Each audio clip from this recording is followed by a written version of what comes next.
Assalamualaikum warahmatullahi wabarakatuh. Pemirsa Ruqyah, Novita Sari, warga Gegesik Cirebon, Jawa Barat ini langsung bereaksi saat melihat Ustadz Muhammad Faizar. Balik! Balik! Menggawa Novia sedikit. Jin yang berada dalam raganya panik dan berusaha berlari menjauh dari Ustadz Faizar. Meninggal anak kita. Ini kita jadi tanah, datang ke Indonesia. Ngomong, meninggal nah. Ngomong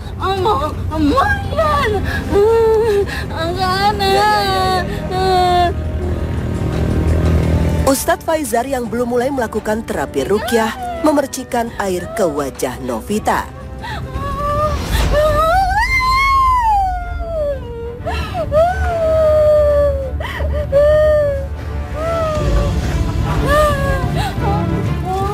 Novita yang tak terima kemudian berusaha membalasnya.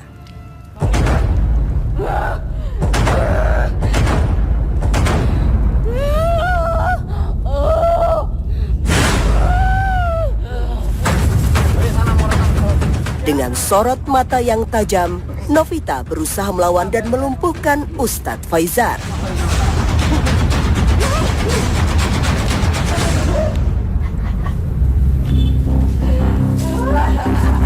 Melihat tingkahnya tak membuat Ustadz menyerah.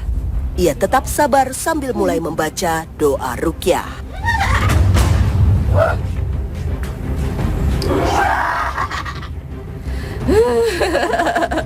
keluar ya, Mam. nanti di ruqyah Pak Ustadz. Gimana Pak Ustadz? Silakan Pak Ustadz. Ustadz kembali meruqyahnya. Emosinya kembali memuncak. Ibu rumah tangga ini pun menyerang Ustadz.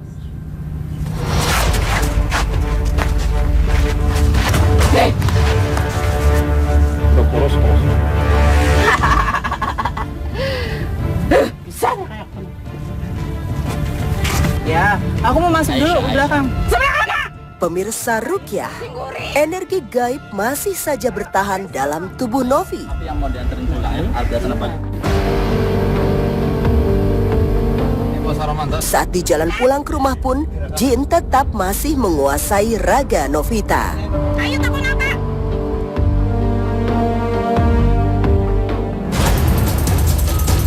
Tiba di rumahnya, Novita langsung berlari ke arah pintu dan melarang kami masuk ke dalam rumahnya. Tutup mau dia?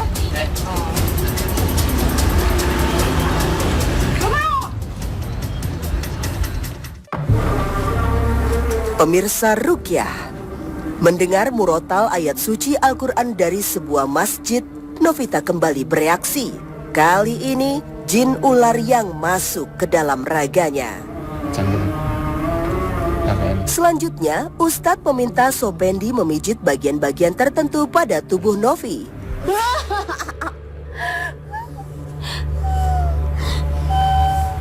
Benar saja, seakan tepat sasaran, ia langsung berteriak seperti kesakitan.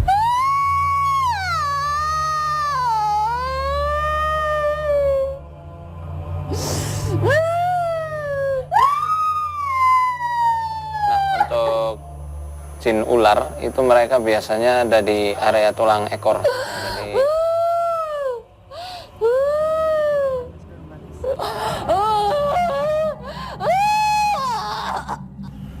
mana, Vi? Tak lama, ia Minum. siluman.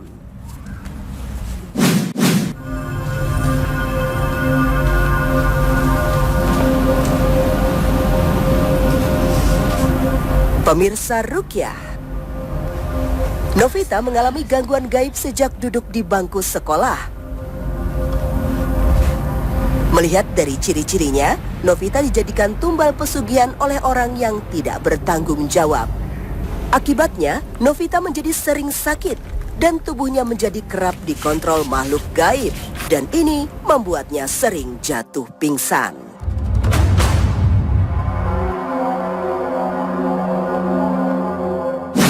Waktu hamil juga sering sakit, tapi sakitnya itu dokter bilang ya nggak jelas.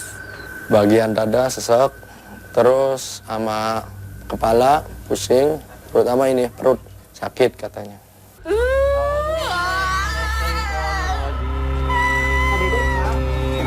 Tak berlangsung lama, ia mulai bereaksi. Jin kembali berhasil mengendalikan tubuhnya.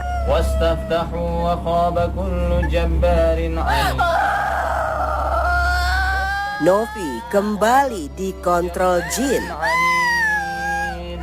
Min waraihi jahannam wa yusqa min ma'in sadid wa yusqa min ma'in sadid wa yusqa min ma'in sadid yatajarra'uhu wa la yakadu yusighuhu wa ya'tihi. Lagi-lagi dia bertingkah seperti ular.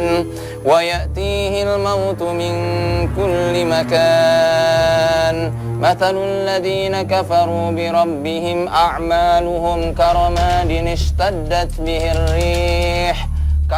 Sambil melata, ia mengarah ke Ustadz Faizar, lalu melampiaskan kekesalannya dengan memukul-mukul Ustadz. لا يقدرون مما كسبوا على شيء وقالوا أإذا ضللنا في الأرض أإنا Novi terus berusaha menyakiti Ustadz. بل هم بلقاء ربهم كافرون قل يتوفاكم ملك الموت الذي وكل بكم ثم إلى ربكم ترجعون. Emosinya kian membara. ويخلق ما لا تعلمون وعلى الله قصد السبيل ومنها جائر ولو شاء لهداكم أجمعين.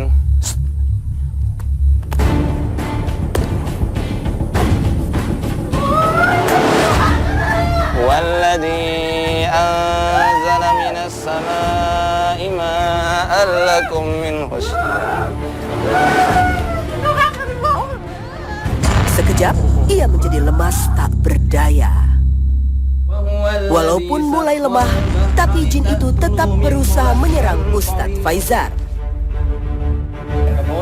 Pemirsa Rukyah, jin yang sudah mulai melemah ini harus segera dikalahkan. Menurut versi keluarganya dia itu terkena sihir ya, entah itu tumbal atau apa. Kita langsung ke penanganannya aja. Maka yang perlu kita lakukan mengeluarkan seluruh media-media sihir, racun-racun yang ada di dalam tubuhnya. Selanjutnya, Ustadz Faizar akan mencari 7 tanaman berduri. Ya pemirsa, kita akan memotong salah satu dari tanaman yang mempunyai batang berduri. Ini sesuai literatur yang kami punya dari kitab karangan Syekh Ahmad Az-Zaghabi, salah seorang syekh bermanhaj salaf dari Mesir, ya, berjudul kitab As-Sa'iqul Hariqah Minasyayatinil Maridah Wasaharah.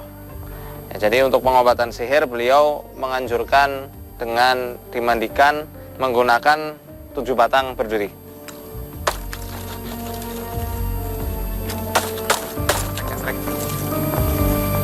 Nah, salah satunya adalah pohon salak, ya, yang mempunyai batang yang berduri.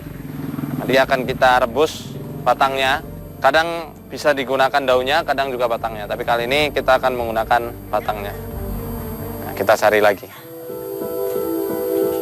Alhamdulillah kita sudah mendapatkan 7 batang berduri. Ya, insya Allah ini semuanya akan kita rebus untuk kemudian dimandikan. Terutama daun salak, ya, batang dari pohon salak, Euphorbia, kita masukkan. Delima, ya, dari pohon delima kita masukkan. Kemudian batang dari kapuk randu, lumayan besar duri-durinya. Mawar, kemudian bidara, ya, batang bidara. Yang terakhir adalah ceruk, kita masukkan. Kita rebus sampai mendidih.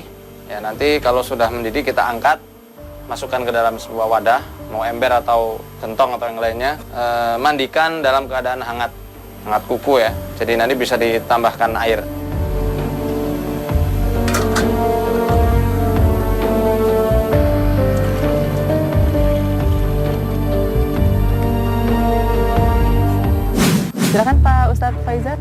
Untuk menyempurnakan terapi ruqyah terhadap Novita, Novita kemudian kita bawa ke halaman belakang rumah untuk dimandikan dengan air dari rebusan batang berduri.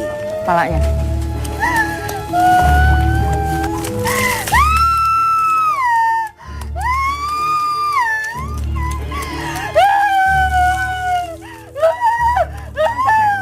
Ayo.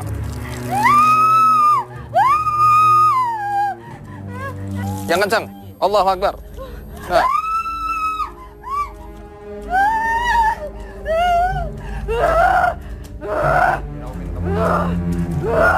Ke mukanya. Lagi.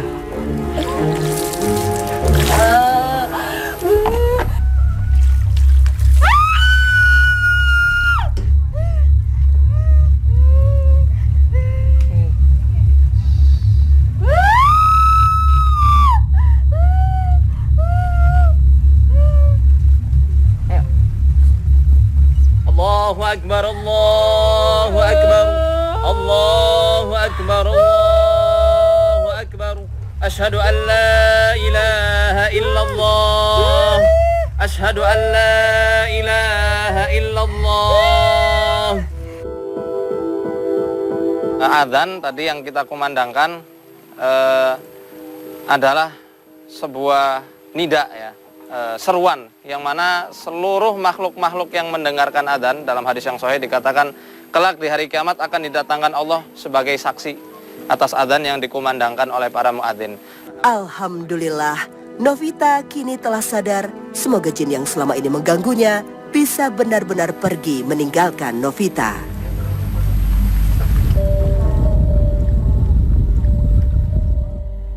Pemirsa Ruqyah, Faisal Arif menginformasikan kepada kami jika istrinya akhir-akhir ini kerap mengalami gangguan makhluk gaib. Bersama Faisal, kami pun bergegas untuk mendatangi rumahnya di Kesambi, Cirebon, Jawa Barat. Perempuan berusia 31 tahun ini pun berusaha mengeluarkan seluruh kemampuannya untuk melawan Ustadz Faizar.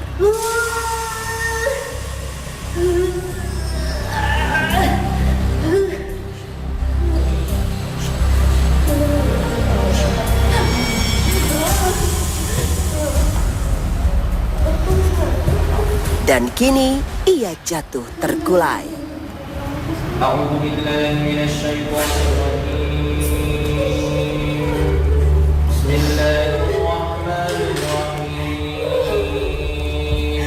Dia kembali menangis saat mendengar Ustadz membaca firman-firman Allah Subhanahu wa Ta'ala.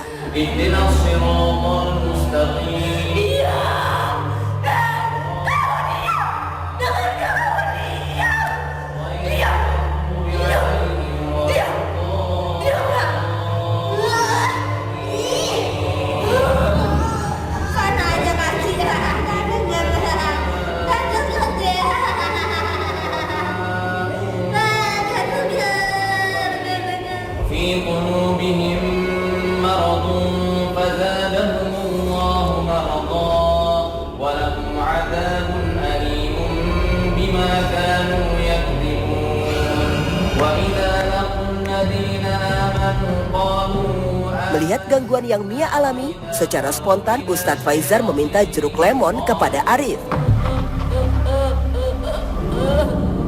Saya tempelkan di kening Mia.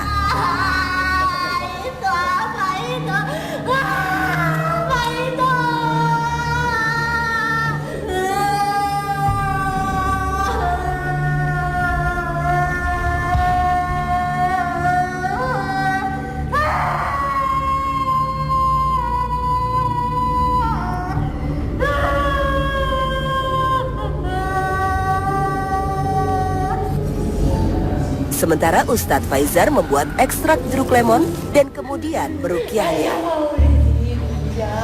Mia minum. Ini lemon. Bagus untuk ginjal. Minum.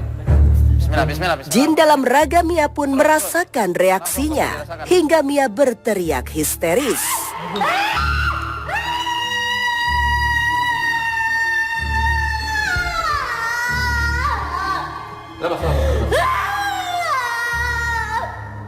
Ustadz, ini kenapa pengobatan khusus untuk Bu Mia ini memakai lemon yang diusapkan ke tengah-tengah kening, kaki, terus tengkuk, itu fungsinya untuk apa?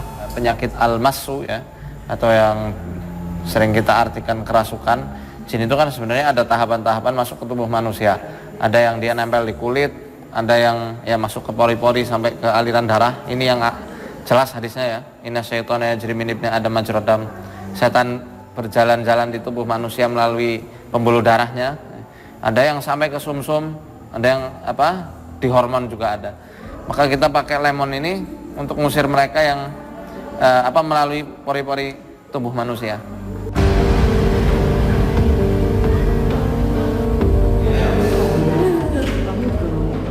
Dan saat lengah dari pengawasan kami, Mia berusaha melarikan diri.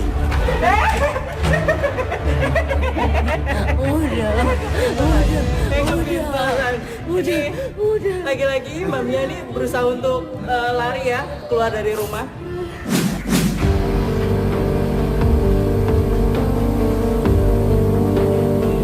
Pemirsa Rukyah, perempuan yang bekerja sebagai pegawai negeri sipil ini merasakan gangguan gaib sejak 2 tahun silam.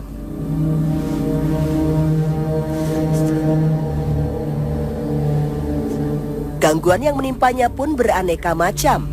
Selain mimpi buruk, Mia juga kerap merasa sakit di perutnya. Sebelumnya saya tinggal di rumah orang tua saya, itu pernah ada belatung di kamar saya gitu, di bawah bantal itu keluar belatung. Terus juga di kamar orang tua saya ada kayak tanah merah, itu jauh sebelum saya menikah. Ya hampir tiap hari badan itu capek terus, hampir tiap hari, dan tiap malam selalu minta dipijit. Mia juga beberapa kali mendengar suara ledakan di atas atap rumahnya dan suara seperti pasir dilempar. Bercampur gangguannya, ada jin nasab ya, dan juga ada kasus sihir. Jenis sihirnya adalah sihir teluh. Kenapa bisa demikian? Biasanya sihir teluh ini menggunakan media-media dari binatang-binatang. Bisa itu belatung, kecoa, kalajengking, kelabang, ya, cicak, tikus, dan lain sebagainya. Pemirsa Rukyah, melihat jin yang berada di dalam tubuh Mia keras kepala dan enggan untuk segera keluar, terapi Rukyah berikutnya menggunakan air. Mia dimandikan, dan ini untuk melemahkan jin dan memperlancar peredaran darah. Ia mulai kesakitan. Pemirsa Rukyah, keterlibatan anak kecil dalam proses rukyah bisa cepat untuk mengeluarkan jin. Bagaimana proses rukyahnya? Simak sesaat lagi. Jin keluar. Jinnya keluar, jangan ganggu mami. Jangan ganggu mami. Keluar. Keluar.